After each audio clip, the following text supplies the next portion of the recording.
नीले पर्दे के पीछे से मैंने वर्दीपोश सिख कर्नल को साइड रूम में दाखिल होते देखा, जिसके हाथ में पिस्तौल था। ये पिस्तौल मुझे उस वक्त नजर आया जब उस फौजी अफसर की गर्दन टूट चुकी थी और वो मेरे बाजू के आहने शिकंजे में झूल गया था। मैंने कर्नल को रिवॉल्वर के साथ फर्श पर लेटाया तो उसकी हरे रंग की पगड़ी एक तरफ टेढ़ी हो गई। उसके हाथ में जो रिवॉल्वर था उसका लॉक लगा हुआ था। मैंने उसकी किसी शय को हाथ न लगाया और साइड रूम से निकलकर उसके ऑफिस में आ गया। ऑफिस खाली था। मैंने अपने कांधों पर पड़े हुए रुमाल को दुरुस्त किया, ब्रीफकेस उठाया, जेब से तस्बीह निकालकर हाथ में थाम ली और चिक उठाकर बाहर निकल गया। गुरमीत सिंह की मौत से ज्यादा खतरनाक मरहला अब इस कले से बाहर निकलने का था। पद्मों की जरा सी लग़ज़िश और जबान की हल्की सी लड़खड़ाहट मुझे मौत के जहन्नुम में धकेल सकती थी। दरवाजे पर एक सिख हवालदार बेल्ट से हल्की स्टेन गन लगाए अटेंशन खड़ा था। उसने मुझे ऑफिस में दाखिल होते देखा था। चुनाचे जब मैं बाहर निकला तो उसने मेरी तरफ कोई तवज्जो न दी। कर्नल ने 10-15 सेकंड के लिए किसी को फोन किया था और अंग्रेजी में आहिस्ता से कुछ कहा था, जिसे मैं कुछ उसकी आवाज हल्की होने और कुछ अपने ज़हनी खलफिशार और जज्बाती हेजान के बाहिस नहीं सुन सका। मुमकिन है उसने मेरे बारे में तले के किसी ऑफिसर को बता दिया हो और वो उसके ऑफिस की तरफ चला रहा हो। मैं सीढ़ियां चढ़ने लगा। मैं हर तरह से नॉर्मल नजर आने की कोशिश कर रहा था और इसमें काफी हद तक कामयाब भी था। तहखाने से निकला तो सीढ़ियों के बाहर भी पहरा था। विजय सिपाही भी मुझे नीचे जाते देख चुके थे। उन्होंने भी मुझसे कोई बात न की।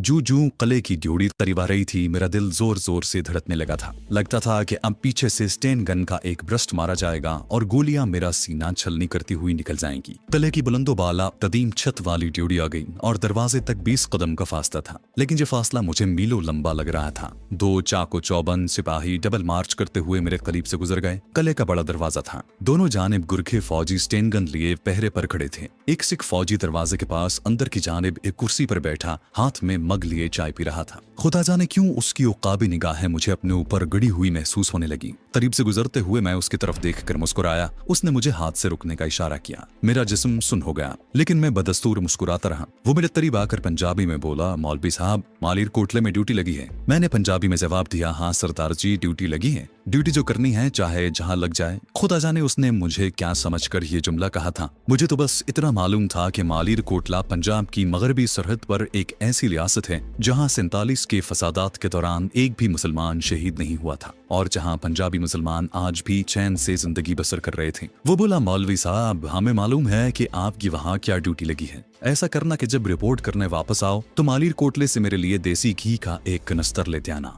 रकम की फिक्र मत करना। मेरी जान पर बनी हुई थी। मैंने जल्दी से हामी भर ली और सत श्री अकाल कहकर कले के गेट की तरफ बढ़ा। पहरे पर खड़े मुसल्ला गुरखू ने मुझसे कोई बात न की। मैंने गैर इरादी तौर पर गेट से निकलते हुए गर्दन घुमाकर पीछे देखा। अले की ड्योड़ी दूर तक खाली थी। इसका मतलब था कि कर्नल गुरमीत के साइड रूम में अभी तक कोई नहीं गया। कले से निकलते ही मैं दरख्तों में घिरी हुई पक्की सड़क पर तेज तेज चलने लगा। जहां सड़क घूमती थी वहां बड़े बड़े पत्थरों पर सफेदी की गई थी और फौजी ट्रैफिक के इशारों के सुर्ख निशान बने थे। मुझे भी जैसे किसी गाड़ी के इंजन की आवाज सुनाई थी। गाड़ी तेज तेज आ रही थी। सड़क पर खड़े शीशम के पुराने दरख्त मुझे घूमते दिखाई दिए। एक फौजी जीप को जोर से ब्रेक लगे और वो मुझसे चंद कदम के फासले पर रुक गई। जीप की खिड़की से एक सफेद पोश आदमी ने सर बाहर निकाल कर मेरी तरफ देखा और कहा, मौलवी साहब, चलो तुम्हें रास्ते में ड्रॉप कर दूं, मैं भी स्टेशन जा रहा हूँ। ये वही आदमी था जो मुझे होटल से कर्नल के हुक्म पर कले मिलाया था। मैं लपक कर उसके साथ वाली सीट पर बैठ गया। उसने जीप आगे बढ़ा दी। उसके बाद ना तो हस्बे साबिक उसने कोई बात की और ना ही मैं उससे हम कलाम हुआ। मैंने जीप के डैशबोर्ड का जायजा लिया।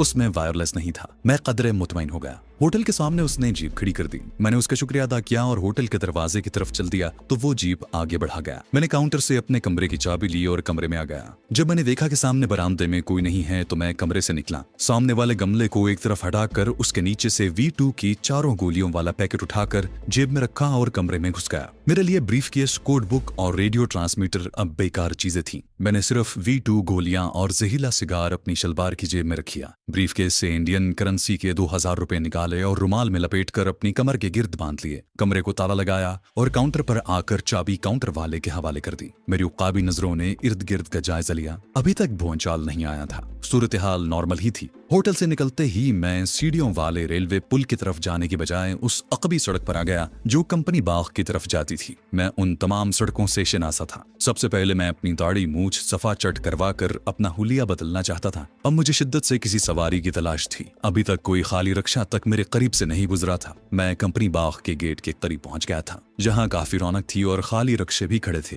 मैंने एक सिख रिक्शे वाले को इशारे से बुलाया। उसमें बैठा और उसे 40 खो की तरफ चलने को कहा। 40 खो जीडी रोड पर रामतलाई के सामने वाले रेल लाइन के पार वाक़ था। ये जमीन में 40 कुएं खोद कर उन्हें बड़े बड़े ट्यूबवेल लगाए गए थे जो आसपास के इलाके को पानी सप्लाई करते थे। रेलवे फाटक पर मैंने रिक्शा छोड़ दिया और पैदल ही लाइन पार करके कच्ची सड़क पर चल दिया। मैं गांव मकबूलाबाद की तरफ जा रहा था। ये गांव रेलवे फाटक से मेरे अंदाजे के मुताबिक कोई 6 किलोमीटर के फासले पर था। सामने से 2 सिख भैंसे लिए चले आ रहे थे। उन्होंने मेरी मुसलमानों जैसी शक्ल सूरत को गौर से देखा और आपस में चेबगोइयां करते गुजर गए। मुझे अपने उस हुलिये से निजात हासिल करने की अहमियत का शिद्दत से एहसास होने लगा, क्योंकि आमतौर पर अमृतसर में ऐसे हुलिये के मुसलमान न होने के बराबर थे। एक जक्का पीछे से चला रहा था, उसे रोका। सिख लड़के से कहा, सरदार पुत्र, मैं मालिर कोटले का सूफी हूँ, मकबूलाबाद में अपने एक सिख सेवादार से मिलने जा रहा हूँ। तुम कहाँ जा रहे हो? वो बोला, बैठ जाओ बाबा जी, मैं आगे नक्कियां तंगाल तक जा रहा हूँ, तुम्हें मकबूलाबाद छोड़ दूंगा। मकबूलाबाद उस जमाने में ज्यादा बड़ा गांव नहीं था, कभी जहाँ मुसलमान आबाद हुआ करते थे। पाकिस्तान बनने के बाद फैसलाबाद और हाफिजाबाद के सिख आकर यहाँ आबाद हो गए। इस गांव में हिंदू साहूकार भी रहते थे। मैं गांव के बाहर ही जक्के से उतर गया। चंद कदम आगे बढ़ा तो एक सिख बूढ़े ने करीब आकर मुझे सत श्री अकाल कहा और पूछा कि क्या मैं अमृतसर की मस्जिद जान मोहम्मद का मौलवी हूँ। अमृतसर की सिर्फ यही एक मस्जिद थी जहाँ तकसीम के बाद श्रीनगर से मुसलमान कश्मीरी आकर रहने लगे थे। ये 5 वक्त उसी मस्जिद में नमाज पढ़ते थे। मैंने कहा, हाँ सरदार जी, अगले गाँव मेरा कश्मीरी गिराई समत बट रहता है, उसी से मिलने जा रहा हूँ। एक हिंदू बनिया भी मेरे पास आकर खड़ा हो गया। मैंने वहां से खिसकने में ही आफियत समझी। बड़ी मुसीबत थी कि मैं जगह जगह रास्ते में गवाह छोड़ता चला जा रहा था। एक छोटी सी नहर गांव के साथ साथ जाती थी। मैं नहर के किनारे हो लिया। अब मैं इसी उम्मीद पर आगे चल रहा था कि जहां कहीं गांव के बाहर कोई हज्जाम नजर आ गया, वहीं बालों का सफाया करवा लूंगा। मुश्किल ये थी कि ये सारे गांव सिखों के थे और सिखों के गांव में हज्जाम नहीं होते। चलते चलते मैं कच्चे मकानों वाले गांव के करीब से गुजरा तो देखा कि पीपल के एक दरख्त के नीचे दरी पर एक हज्जाम बैठा किसी हिंदू की दाढ़ी मूंड रहा था। मैं कुछ फासले पर दरख्तों की ओट में बैठ गया। जब वो हिंदू बुढ़ा चला गया तो मैं हज्जाम के पास आ गया। ये भी कोई हिंदू ही था। दरख्त में कील ठोंक कर उसने छोटा सा आईना लगा रखा था। लकड़ी के दस्ते वाला एक उस्तरा और कैंची वगैरह पास ही पड़ी थी। दाढ़ी मूंद कर वो हुक्का पी रहा था। मैंने उसे जाते ही 10 रुपए का नोट दिया और कहा, लाला जी, इस बखेड़े को साफ ही कर दो, और जेब से मजीद 10 रुपए का नोट निकाल कर उसकी तरफ बढ़ा दिया। थोड़ी देर बाद जब मैं उठा तो न सिर्फ मेरी दाढ़ी मूछें सफाचट थी, बल्कि मेरे सर के बाल भी साफ थे। मैंने हज्जाम से कहा कि मैं जिस गाँव जा रहा हूँ वहाँ मेरा मालिर कोटले का एक भाई आड़त करता है। वो मेरी दाढ़ी के बड़ा खिलाफ है। सोचा आज दाढ़ी मूछ मड़वा कर ही उससे मिला जाए। नाई 20 रुपए लेकर बेहद खुश था। मैंने ये बात इसलिए कही थी कि अगर मेरे पीछे पीछे पुलिस यहाँ पहुंच जाती है तो वो गुमराह हो जाए, क्योंकि मैंने वहीं से वापस जाने और मानावाला रेलवे स्टेशन से कोई ऐसी पैसेंजर ट्रेन पकड़ने का फैसला कर लिया था जो दिल्ली जा रही हो। मैं मेन रेलवे लाइन पर पहुंच गया। मानावाला स्टेशन अभी दूर था। फिर मैं रेलवे लाइन से हटकर खेतों खेत चला जा रहा था। मुझे एक छोटा सा मंदिर दिखाई दिया। मंदिर के साथ ही एक कोठरी भी थी। मैं उस मंदिर की तरफ चल दिया। एक खेत में पानी खड़ा था। मैंने खेत से कीचड़ लेकर अपने कपड़ों पर इस तरह मल दिया कि मालूम हो जैसे मैं फिसल कर खेत में गिर पड़ा था। मंदिर क्या था, बस एक चबूतरे पर छत डालकर जर्द झंडा लगा दिया गया था। नीचे कृष्ण महाराज की मूर्ति रखी गई थी। कोठरी के अंदर से एक मोटी तोंद वाला पुजारी अपनी बोधी को गिरा देता बाहर आ गया। राम राम, क्या हुआ जी महाराज? उसने मुझे देखकर पूछा। मैंने कश्मीरी हिंदुओं जैसा लहजा बनाकर कहा कि मैं श्रीनगर का हिंदू ब्राह्मण हूँ, अपने एक मुसलमान कश्मीरी दोस्त से मिलने जा रहा हूँ। रास्ते में फिसल कर खेत में गिर पड़ा। वो बोला, राम राम महाराज, ब्राह्मण होकर मुसलमान से मिलने जा रहे हो? बैठो बैठो, तुम्हारे कपड़े धोए देता हूँ। मैंने कहा, महाराज, मैं पहले ही ये मुसलमानों वाले कपड़े नहीं पहनना चाहता था, लेकिन अपने मुसलमान दोस्त के कहने पर प्रेम के नाते आपस में कपड़े बदलवा लिए। मुझे तो तुम धोती कुर्ता ला दो, बड़ी कृपा होगी। मेरे पास बस 50 रुपए ही हैं, इस वक्त वही आपको अर्पण कर दूंगा। वो बोला, छी महाराज, क्यों हमारी बिंदिया करते हो? ब्राह्मण हो, हम भी ब्राह्मण पूत हैं। तुम उधर तालाब पर जाकर नहा लो, मैं तुम्हारे लिए धोती कुर्ता लाता हूँ। पुजारी मेरे लिए गेरुए रंग के खद्दर का एक लंबा कुर्ता और उसी कपड़े की एक धोती निकाल कर ले आया। मैंने कपड़े लिए और बड़ के दरख्तों के पीछे तालाब पर जाकर कपड़े तब्दील कर लिए। अपनी शलवार कमीज एक जगह झाड़ियों में फेंक दी। फिर मंदिर के मोटे पुजारी को आकर 50 रुपए का नोट दिया और प्रणाम करके कहा, महाराज, राम नाम का तिलक अपने पवित्र हाथों से लगा दो। पुजारी हरे राम करता चबूतरे की तरफ बढ़ गया। मैं उसकी कोठरी के बाहर तख्त पर बैठ गया। पुजारी आरती पूजा की थाली में से गुलाल में उंगली डुबो कर लाया और मेरे माथे पर तिलक लगा लिया। फिर बोला, महाराज, भोजन पानी कर लो। मैं उसके भोजन पानी के लिए अपने आप को खतरे में नहीं डाल सकता था, लिहाजा हाथ बांध कर माजरत की और प्रणाम करके आगे रवाना हो गया। मुझे सख्त भूख लग रही थी, लेकिन मैं किसी जगह रुकना नहीं चाहता था। खुदा खुदा करके माना वाला रेलवे स्टेशन आ गया। मेरे गिरुए रंग के कुर्ते और धोती की वजह से एक हिंदू बूढ़े ने करीब से गुजरते हुए प्रणाम किया। सिख मुझे कोई अहमियत नहीं दे रहे थे। स्टेशन से बाहर मिट्टी के एक चबूतरे पर एक सिख ठंडे पकोड़े और दास कुलचे बेच रहा था। कुछ हिंदू सिख मुसाफिर उसके पास चबूतरे पर बैठे खा रहे थे। मैंने जाते ही जय राम जी की बाबा लोग कहा और बैठ गया। बाबा लोग, साधु को भोजन करा दो। चाबड़ी वाले सिख ने मेरी तरफ देखे बगैर एक गाहक को पकोड़ों वाला दोना पकड़ाते हुए कहा, भोजन मुफ्त नहीं है बाबा लोग। मैंने सिख को आशीर्वाद देकर कहा, हम वो साधु लोग नहीं जो मुफ्त का भोजन करते हैं। ये लो तुम 5 रुपल्ली पहले ले लो सरदार जी। नोट देखकर सरदार खामोश हो गया। जल्दी से मुझे 2 दास कुलचे और दोने में पकोड़े ला कर दे दिए। छोटे कुलचे थे। मैं 2-3 निवालों में चट कर गया। 2 कुलचे मजीद लिए, 3 के ग्लास में पानी पिया और हिंदू सिखों के रिवाज के मुताबिक उसे वहीं जमीन पर डाल दिया। फिर पूछा, जालिंधर जाने वाली गाड़ी कब आएगी बाबा लोग? मालूम हुआ कि गाड़ियां तो 2 आएंगी मगर वो यहाँ नहीं रुकेंगी। पैसेंजर ट्रेन 5 बजे आ रही थी।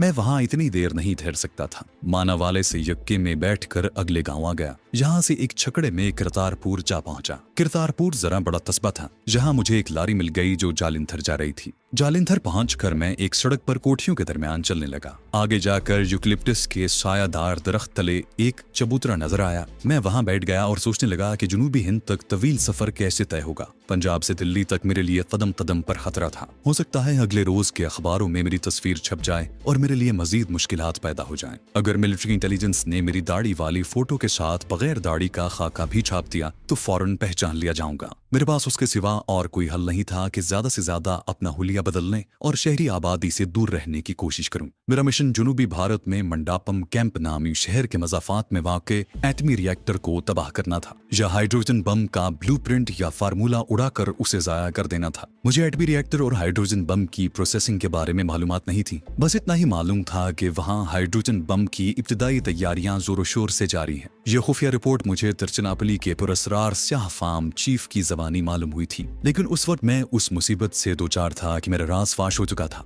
मैं सिख कर्नल का खून करके अमृतसर से फरार हुआ था और पुलिस के अलावा भारतीय इंटेलिजेंस भी मेरे ताकुब में थी। दिन ढलने लगा था। मुझे ये फिक्र भी थी कि रात कहाँ बसर होगी। किसी होटल में रात बसर करना अपने आप को दुश्मन के पेट में दाखिल करने के बराबर था। पुलिस तो होटलों, रेलवे स्टेशन और बसों के अड्डों के बाहर मेरी ताक में होगी। मैं जिस जगह पर बैठा था वहां भी महफूज नहीं था। मैं वहां से उठने ही वाला था कि एक सफेद साड़ी वाली दरमियानी उम्र की औरत अपनी तरफ आती दिखाई दी। मैं वही बैठा रहा। औरत के हाथ में कांसे की थाली थी जिसमें रतन जो के फूल और मंदिर से लिया हुआ प्रसाद था। वो किसी मंदिर से आ रही थी। मेरा ख्याल था कि वो आगे निकल जाएगी, लेकिन खिलाफ तवक्को मेरे पास आकर उसने झुककर मेरे पांव को छुआ और वही हाथ अपने माथे पर लगाकर बोली, महाराज मेरी सहायता करें। मैंने शिव भगवान के मंदिर में अरदास की थी कि घर जाते हुए मुझे रास्ते में ज्ञानी ध्यानी साधु जी मिल गए तो मेरी इकलौती बेटी का बुखार उतर जाएगा। भगवान शिव ने आपको मेरी मदद के लिए भेजा है। मेरे साथ घर चलकर बच्ची के सर पर हाथ फेरें। मैं बेवा हूँ, मेरा नाम शीला कुमारी है। वो मेरे गेरुए कपड़े, माथे का तिलक और चबूतरे पर आलती पालती मारे देखकर मेरे पास आ गई।